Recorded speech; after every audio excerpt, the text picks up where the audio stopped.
Hello and welcome back to Operations with Void. I'm your host Forgotten Void, and this week unfortunately we're not going to do a replay video. We're just going to do a short explanation video. I am exhausted from traveling and just getting back to work today, so I haven't been able to get a video up before then. Anyways, I really want to talk about the the operations of the flagships, especially the flagships, because I see a lot of people when I was running with the ops not really understanding what the whole mode is.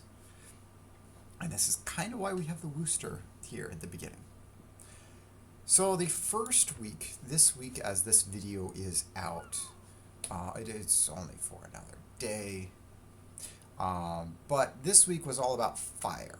So as long as you did fire to the flagship, they were mostly sunk. So one fire did a lot of damages.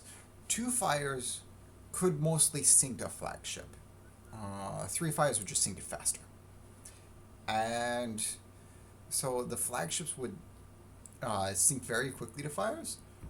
But at the same time, you needed to kill everything around them quickly, because the other ships with the buff have increased reload time and chance of setting on fire. So as long as the other ships were alive, you were going to be set on fire. Whoever the closest target was going to be set on fire. It is the point where if you have 4 fires, you just let the 4 fires burn, because if you use your DCP, as soon as your DCP is done, you're going to be lit on fire 4 times. So what the whole thing was, you just you kill everything, let the fires burn, kill everything, and then you use your DCP. Once you know that when the DCP is back on cooldown, you won't be set on fire again. And so that's the whole thing about fires. Torpedo Master from shortly will be accelerates the torpedo reload of enemy ships within the command area. Flagship itself is vulnerable to torpedoes, but all the other ships around them, their torpedoes will reload faster. And honestly, that sounds rather weak. This actually makes things easier, because if you kill the enemy ships, they leave a buff that if you pick up the buff, your entire team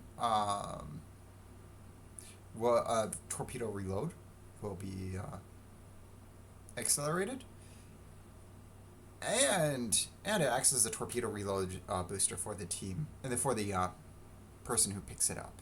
So all you people with Kitakamis, it's going to be really good. Another ship that's really good for this is Jaeger or Benham. Jaeger and Benham and Kitakami, these are going to be really good ships. I guess also anything else that just has a lot of torpedoes. Shimakaze, Hayate. This is your time to shine with torpedo belts. After that is Iron Fist. And so this again, this one is increased speed, so the ships will go even faster. So, the ships that were already going French speeds will now go be ludicrous speed. And the ships also get fire shells with improved armor penetration. Fun. The flagship is vulnerable to armor piercing and sap. So this means if most of the damage done to the flagship is armor piercing or sap shells, and then she will explode and deal damage to nearby ships.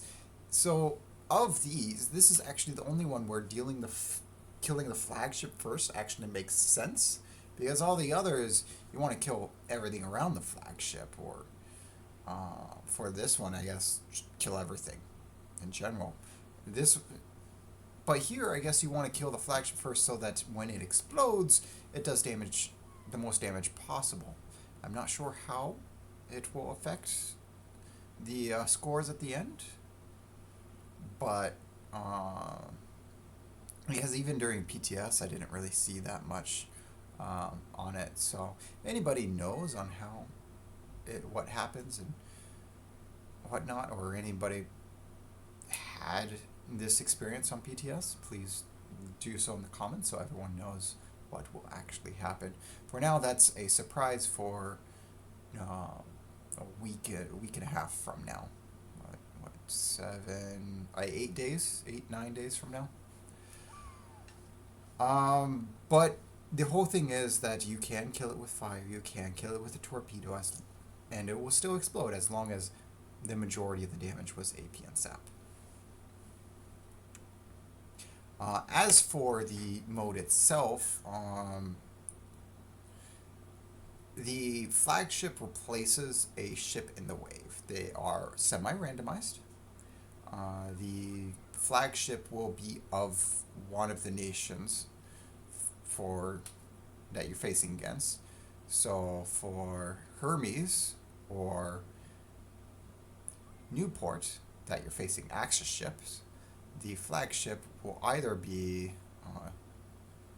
it's usually either Clausewitz, Satsuma, or Yamagiri. And for the Allied, which there's only one of tier 9, 10 that can for allies, which is the Ultimate Frontier, the flagship will be either Humphreys, Jacksonville, or Maine. And the flagship will replace one of the ships, so you might see a ship appear and then disappear and be replaced by the flagship. And it's one of the ships in each wave of enemies that are spawned at that time. The only exception is Raptor Rescue. In the 2 destroyers that come from the far west side, this is the 1 line, right before they spawn, the flagship will spawn and it will be a Yamagiri, and that's the only one that's not randomized, and also the only one that does not replace an enemy ship but adds an additional ship to the spawn pool, or the total enemies that you have to face. So with that is the pretty much all the extra information about flagships. I hope you enjoyed this video. Please go over to the community section, look up the poll. I just posted a poll for my next video. Please let me know what you would like to see for the next video. That said, I hope to see you again next week. Have a good one.